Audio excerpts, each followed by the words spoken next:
উপস্থিত সাংবাদিকবৃন্দ, প্রিন্ট এবং electronic media, আসসালামু আলাইকুম, আদাব।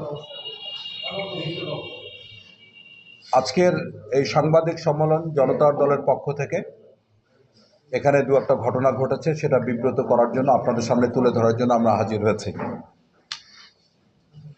আমি জনতার দলের মনোনীত পদপ্রার্থী, লালমনিরহাট 2 আসনে ব্রিগেডিয়ার অবসরপ্রাপ্ত শামীম কামাল, চেয়ারম্যান জনতার দল। আজকের এই সাংবাদিক সম্মেলন আমরা ফেসবুকেই শুধু আমন্ত্রণ জানিয়েছি, কোনো ব্যক্তিগতভাবে কাউকে আমরা বলিনি, বা তারপরে অনেকে আসছেন, সেজন্য আপনাদেরকে ধন্যবাদ জ্ঞাপন করছি। আমরা আসন্ন সংসদ নির্বাচনকে কেন্দ্র করে আদিতমারি, কালীগঞ্জ, লালমনিরহাট 2 আসনটাতে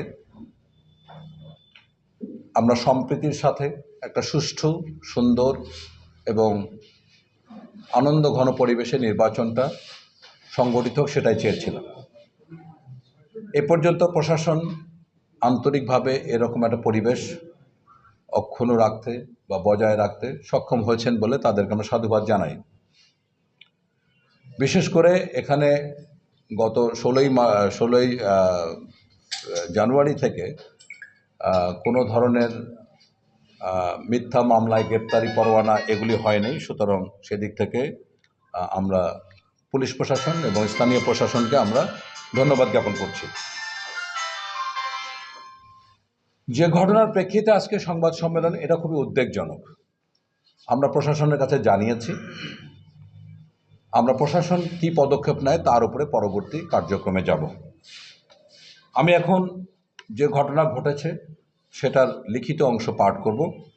আমার পাশে আছেন ভুক্তভোগী রবীন্দ্রনাথ রায় ওরফে বাবুল, সাবেক চেয়ারম্যান দলগ্রাম ইউনিয়ন। আর আমার পাশে আছেন জনতার দল সভাপতি আদিতমারি উপজেলা শাখা, এবং তার পাশে রয়েছেন জিন্না রহমান। আমি আপনাদেরকে প্রেস রিলিজ দেব, আপনাদের কাছে কপি পৌঁছে যাবে। শুধু ঘটনাটা আমি বিবৃতি করছি। গত 5 ফেব্রুয়ারি আনুমানিক 4:30 ঘটিকায় জনতার দলের কর্মীদ্বয় রবীন্দ্রনাথ বাবুল, পিতা গুরুদাস বর্মন, আমার বামে যিনি, উত্তর দলগ্রাম কালীগঞ্জ, এবং 2 সাইফুল্লাহ সেতু, পিতা মোহাম্মদ সাদিকুল ইসলাম, গ্রাম খামারবাতি, চন্দ্রপুর কালীগঞ্জ, চন্দ্রপুর ইউনিয়নের পাটিকা পাড়ায় জনতার দলের পক্ষে প্রচারণা চালানোর সময় বাংলাদেশ জাতীয়তাবাদী দল লালমনিরহাট 2 এর প্রার্থী জনাব রকনউদ্দিন বাবুল, পিতা মৃত শামসুদ্দিন, গ্রাম উত্তর 32 হাজারি, ডাকঘর চাপারহাটের নির্দেশে নিম্নোক্ত ব্যক্তিবর্গ: 1 মোহাম্মদ আব্দুর রহমান, পিতা মৃত গিয়াসউদ্দিন, গ্রাম কাটিয়াপাড়া, চন্দ্রপুর কালীগঞ্জ; 2 মোহাম্মদ আবু সাইদ, পিতা মৃত গিয়াসউদ্দিন, গ্রাম পাটিকাপাড়া, চন্দ্রপুর কালীগঞ্জ; 3 গোলাম রাব্বানী, পিতা মৃত গিয়াসউদ্দিন, গ্রাম পাটিকাপাড়া, চন্দ্রপুর কালীগঞ্জ। এই 3 জনেই কিন্তু ভাই, সহোদর ভাই। এবং 4 নম্বর মোহাম্মদ খোকন মিয়া, পিতা মৃত হেলিমউদ্দিন, পাটিকাপাড়া, চন্দ্রপুর কালীগঞ্জ। অকস্মাৎ জনতার দলের কর্মীদের টাকা বিতরণের মিথ্যে অভিযোগ করে কিল ঘুষি মারতে শুরু করে এবং মোবাইল কেড়ে নেয়।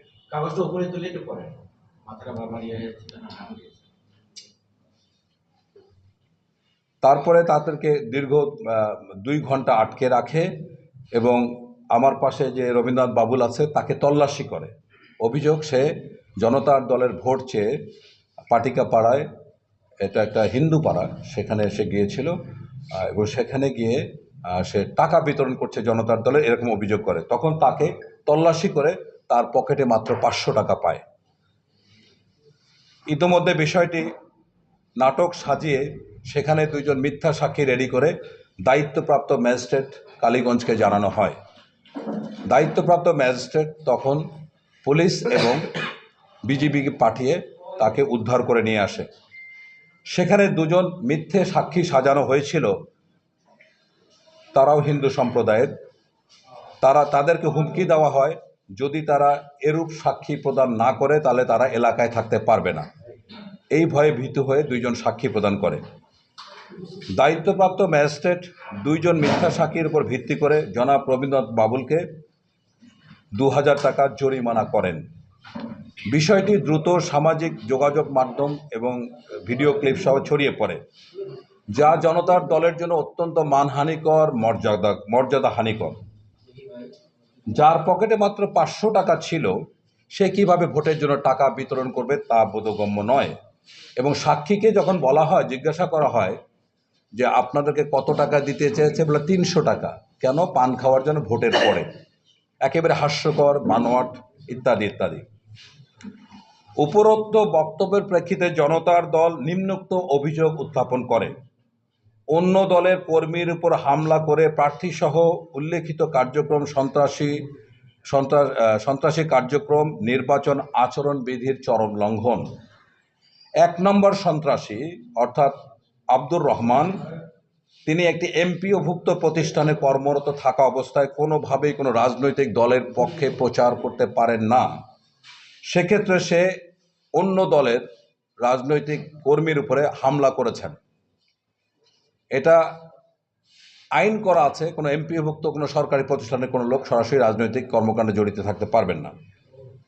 দায়িত্বপ্রাপ্ত ম্যাজিস্ট্রেট এক পক্ষ শিনে মিথ্যে সাক্ষীর উপর ভিত্তি করে জরিমানা করা যথাযথ হয়নি।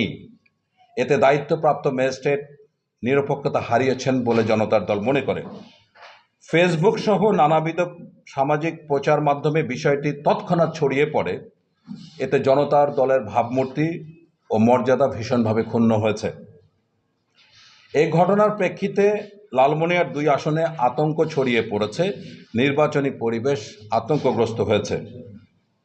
উপরোক্ত বিষয়ে কঠোর ব্যবস্থা গ্রহণ করার জন্য জনতার দল কর্তৃপক্ষ এবং প্রশাসনের সহায়তা চেয়েছে।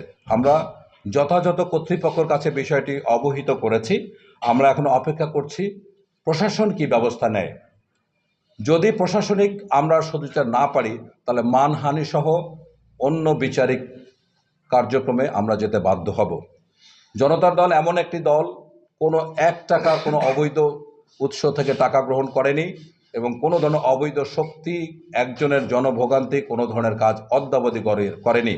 সেখানে ৩০০ টাকা দিয়ে ভোট কেনার মতো নিম্ন, এত হীন চরিত্রের কাজ জনতার দল কখনোই করবে না। আমি চেয়ারম্যান হিসেবে তার পক্ষে সপক্ষে বক্তব্য দিচ্ছি।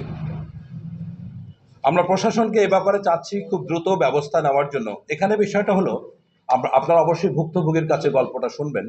এখানে বিষয়টা হলো, যদি পুরা বিষয়টি সাজানো হয়, যদি ২ জন মিথ্যা সাক্ষী বানানো হয়, সেখানে দায়িত্বপ্রাপ্ত ম্যাজিস্ট্রেট যদি জরিমানা করে থাকেন, বিষয়টা যদি অন্যায় হয়, সেখানে কোনোভাবেই আমার একজন প্রার্থী, আমার একজন নেতার উপরে এরকম হামলা করাটা এটা চূড়ান্তভাবে অন্যায়, অবিচার এবং নির্বাচন আচরণবিধির লঙ্ঘন।